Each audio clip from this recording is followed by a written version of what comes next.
Hi. I do a lot of writing. For years now, I have been writing any messages that come to me. I always write them down, and I'm very quick to post them on my Facebook page to share them with my close friends and loved ones. And that could also be, just things that I've heard along the way, something that, I heard somebody say while I was at the food store, anything that I think could make a real difference in someone's life. I'm quick to document it and get it out there and share it with the world, with as many people as possible. And I'm going to start to do that more on Instagram. I've been doing it pretty much solely with Facebook, but I think if I post the same onto Instagram as regularly, it could reach potentially a much greater audience that way. So look out for that. Um, but I'm going to read to you right now one of the things that I wrote recently and I think is pretty profound and I think you might enjoy. And I may expand a little bit on it afterwards. And here is that.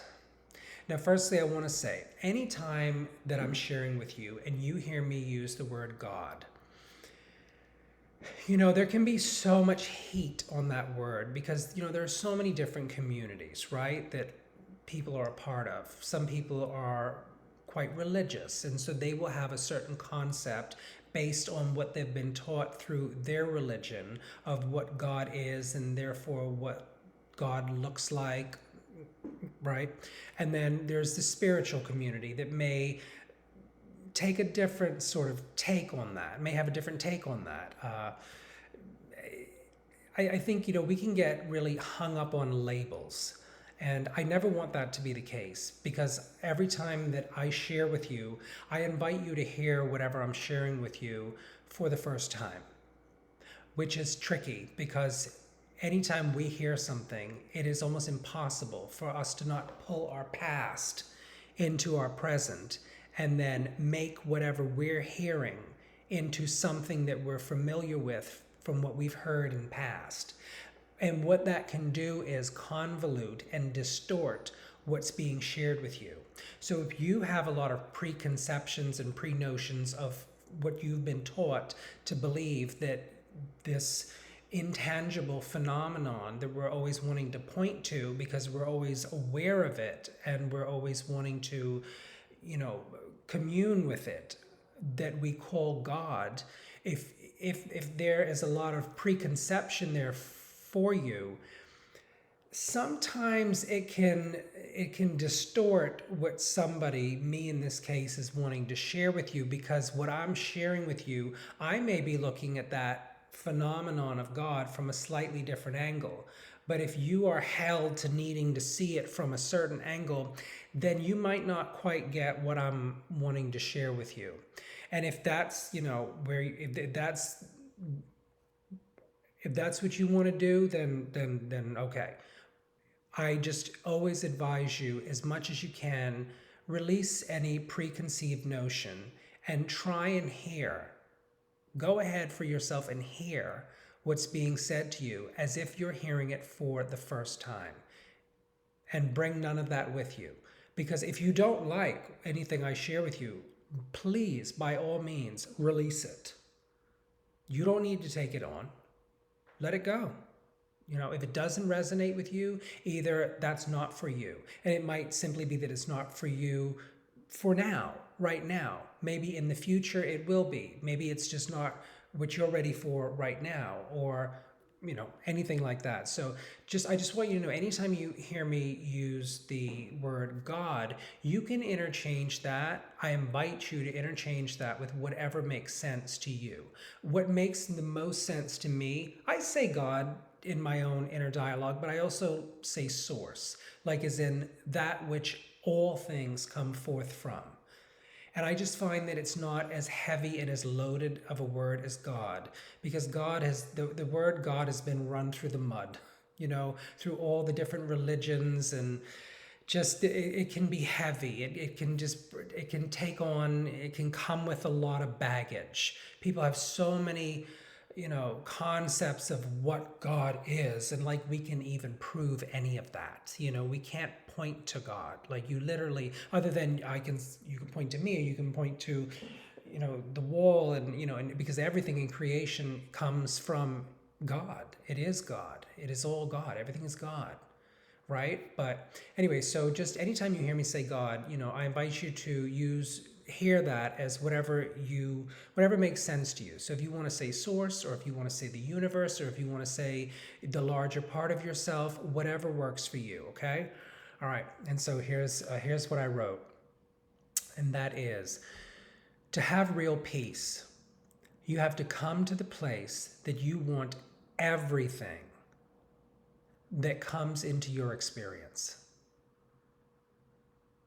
Because you realize that God selected it and approved it to come into your life. And it's always because God knew that that would be the best thing to get you from where you currently are to where you have shown God through the living of life that you ultimately want to be. The challenging things that come into your life come to birth your future glory. Yeah.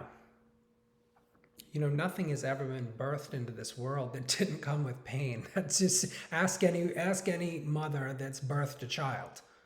And nothing seems to be birthed into this experience that does not come with some degree of discomfort in the sort of birthing pains of it, because literally you're pulling anew into something, something that has never been before now unto the universe. And somehow anything that you're creating, for the first go around, anything that is being birthed, it's going to come with some degree of discomfort. Now, we run from discomfort, is what we typically do, right? I also read recently, I think I heard TV Jake say this. In fact, I'm pretty sure I did. He's the one that put this idea into my head. And that is, it said, God said, I am a comfort in times of trouble. So then what I would like to offer is, that said, if you avoid trouble, you avoid God. You cannot know God as intimately if you run from trouble. If you are in the practice of always running from trouble, got to constantly get out of it. If you are not able to accept what is, and when I say accept what is, I'm not saying that you like it, that means that you like it and you want it to stay and you want to make best friends with it. No, that's not what I'm saying. But if it's already manifested, then it is currently what's so, isn't it? Yeah. So then insanity would be denying it, because a lot of people do that. A lot of us do that. We refuse to look at something. How dare that be in my experience? Excuse me? No. And that is a form of insanity, because in what's being done, there's resisting it.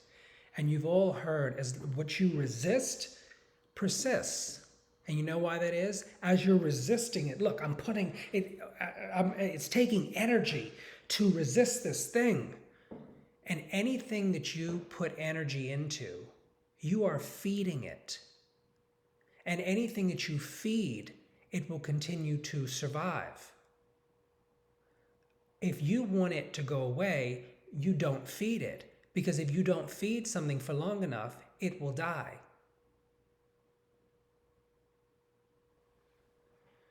So, yeah, as long as you go on resisting anything, there is the guarantee that you are going to have more of that thing in your experience. It can just be no other way, because you're pouring your energy into it. Now, I gave a dramatic example of resisting, but that can simply be, just in the way of thought. And you can be even doing it with a smile on your face and thinking about it in your head and resisting it at the same time. It doesn't matter.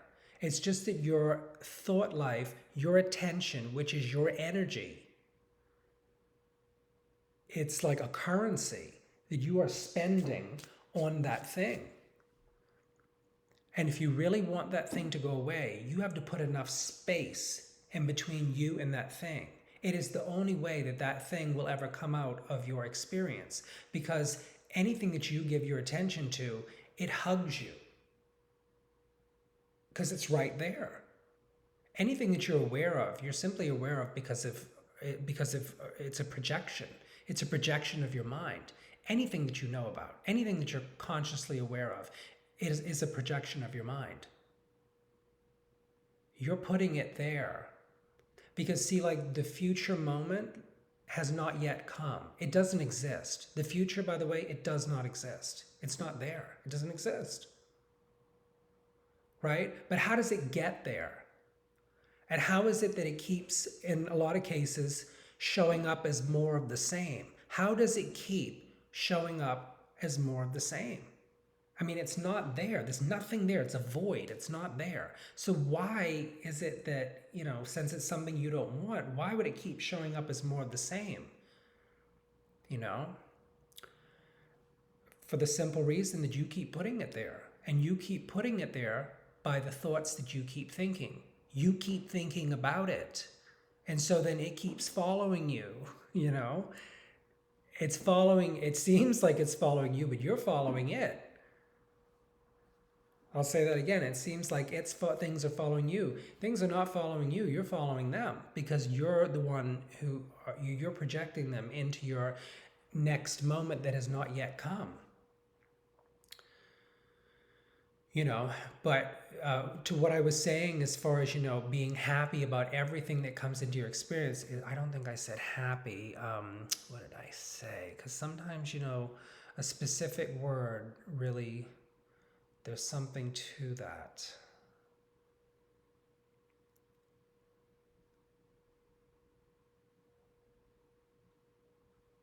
I'm not seeing it right now. I'm scrolling back through my page. But anyway, you get it. It's like, you have to, I think here it is.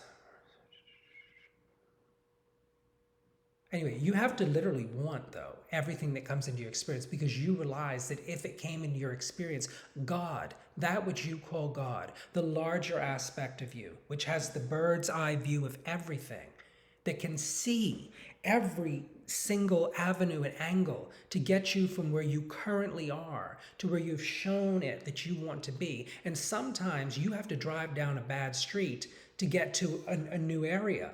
Like sometimes that's simply the current avenue that's there. And, yeah, it's uncomfortable. You don't like driving down that street. Oh my gosh, I can't hurry up and get out of here. But, it's just the path to get you to where you currently want to be. Maybe it's sometimes easier to go through that path than to drive all the way around or whatever.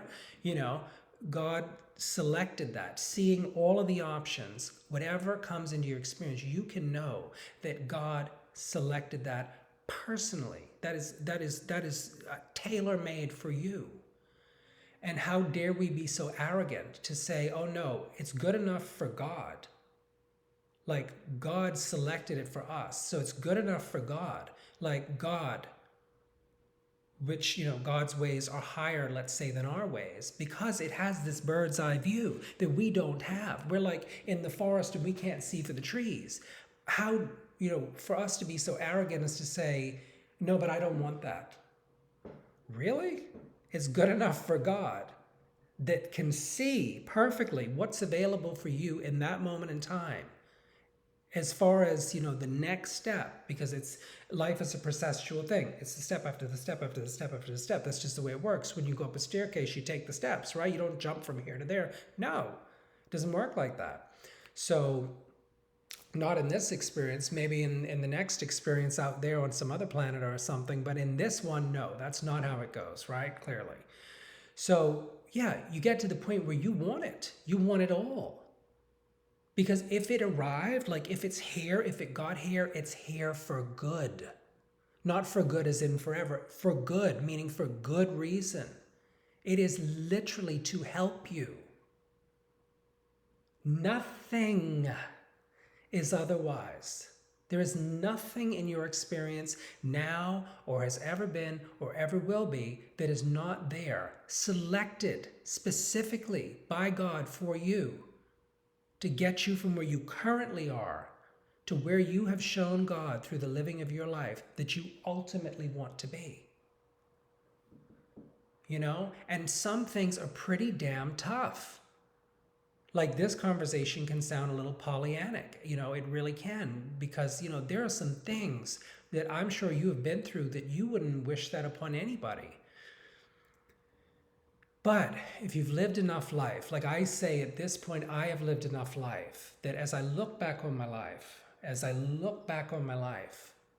in hindsight, nothing has ever been there that has not forwarded me from where I currently was at that point in time to where I now am, which is a better place because life tilts positive. So we're always tilting, we're always falling into the next better thing.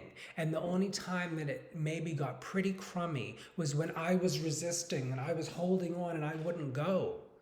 You know, like God presented the next thing that came into my experience and I said, no, I'm not having that. Even though that's what God has selected for me, right? Maybe then at the time I didn't understand this. I did not understand that it's for my good. Otherwise it wouldn't show up. And it will only be there as long as it needs to be there. And it's always simply, if it does show up as something that's a negative, it's simply a bad road that you are driving down to get you to a great place that you want to be. That's it. Because nothing is permanent. But I don't know about you, but everything always occurs so permanent. Like there's a level of permanence about everything. Like I get a headache and it's like, oh my God. And it just seems like it's going to be like this forever. You know, it's like it really shows up that way. Like somehow like that's now my lot in life. I'm damned to this now way of feeling, to what I'm feeling. And it's no. Life's not like that. Life is way more fluid than that. You know, we're the ones that cement ourselves down to the river of life that is just constantly moving us and taking us on to the next and the next and the next. We're the ones that apply the resistance. And then we get the you-know-what banged out of us as that current is just coming and we say, stop it. God, if you love me, make it stop. Make all these things come out of my life.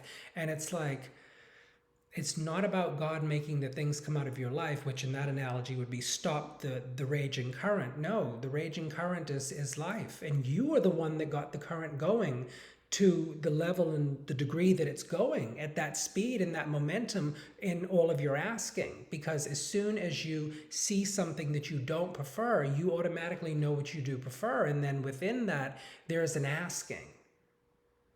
There is a desire.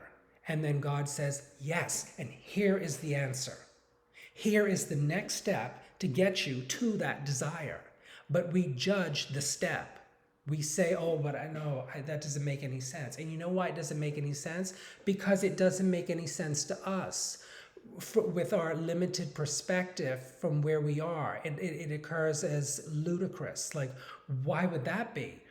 But we don't see all of the ins and the outs that God is able to see for us, that other aspect of us. See, we came forth and we said, I'll come forth as the sort of adventurer that'll be down here, and you will flow forth the information, you will flow forth the guidance and say, go there, hit that one, not that one, try that one, and I will listen for the cues, and I will have the rip-roaring adventure of life to go through life and have this exciting experience. And if I will just listen, which means sensitize to my guidance system, which means hear the call or hear the calling of that which you want to call God, which is always flowing everything that you need to know to you, and it's whether or not you're hearing it or not. Now, you're not going to be hearing it if you're so, bogged up in your head talking about how it needs to be and I better be this way and I'm not doing this and it better come like this and all this. Well, then your voice, all of that will drown out the voice of God. and then you won't hear. And then life can get pretty crummy for you, because then you get lost, and then you get all, and then you're all off in the bushes, all off into the wilderness, because you didn't hear the directioning, the guidance coming forth to you, telling you exactly where to go. And really, it's telling you where to go based on what you've shown it. Like, you come forth, and you come forth as you will get to look. You will get to scour the environment of life and peruse and say, well, that seems exciting. I'd like to do that. And then you have this experience with God saying, okay, then here's how to do it. And then you get to have the adventure of doing it. And God takes pleasure in that. You know why? Because when you came into this experience, it's set up this way, you forgot that you were God. And how is it that you get to know God? Which is, how is it that you get to remember God? Which is, how is it that you get to remember your true self? Which is, how is it that God gets to remember itself? How does God remember itself? Well, it remembers itself by every time you come into communion with God. And the way in which you do that normally is because there's a need. Have you ever noticed that when there's not a need, you don't listen, you don't care. You're off doing, whatever you're doing and distracted and whatever else, but let you need to know about something. You're willing to listen, right? And in those moments, that's what that was talking about, like God is a comfort in difficult times. That's when you get to know God. So there's nothing wrong with the difficult times. It's set up that way. It's a part of the design, but you're looking at it as a negative thing. It's not a negative thing. It's actually like an opportunity. It's an opportunity. It's the way in which God gets your attention. And it's all working together. It's just, it's just a bad avenue, let's say, because it seems that way, getting you from where you are to where you want to be, We've all had that experience. I mean, if you drive, or maybe if you had to walk through a bad neighborhood at one point, you walked down that bad street, but then you got to where you wanted to go. It's simply like that. But we get so freaked out when we, are walking down that one bad road. And it's because really we've forgotten who we are, and we've forgotten that we have, all of the universe, which is God, literally looking upon us and flowing the guidance to us to tell us exactly where to go, what to do, what to say, to make life so easy, and not even easy, but fun. Like, life is supposed to be fun. And sometimes it can be, it can maybe not seem that way, because, sometimes people are in some situations, maybe they're even born into situations that really don't seem to be that fun. But, we as a soul, when we, discussed, let's say, with God prior to coming into this physical experience, we choose a theme. And so that theme could be one of realizing that we are not victim. So we may project ourselves, so, like, we're born into a situation whereby it could really seem like we're a victim. Maybe it's abuse that it's around, or something like that. And then, within that theme, what's there is that we get to discover how we are not a victim. How we don't need to take on, or, become, engrossed in something that has flowed towards us. We can realize that that is not us, that is them, that's not us, and we don't take it on, or whatever it might be. I'm just saying, it's all working together. Everything is working together. So, yeah, I'm going to leave it there, and I hope that was helpful. And yeah, I'll see you again. And have a wonderful evening. I got to flip this around again to stop the video. And I'll see you again. And if you enjoyed this, give me a thumbs up so I can know that. It's good for me to know that. It's never fun to assume, because there's no way for me to really know unless you share that with me.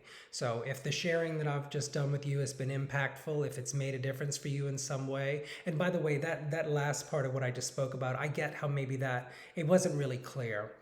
as far as, us project, or maybe it was for you, but I think I need to speak a little bit more about that. I'm not going to do it now. As far as, when we choose a theme as a soul, we choose a theme, we come into this experience, and sometimes we choose some pretty, what could seem like difficult themes to explore, but, it's really hard to look at somebody else, anything outside of ourselves, no matter how much we think we know the person, you know, we really don't. And we really don't know exactly what it is that they are going through, how they're interpreting it, what exactly that's like for them, and really what it's being used for, as far as like the bigger picture.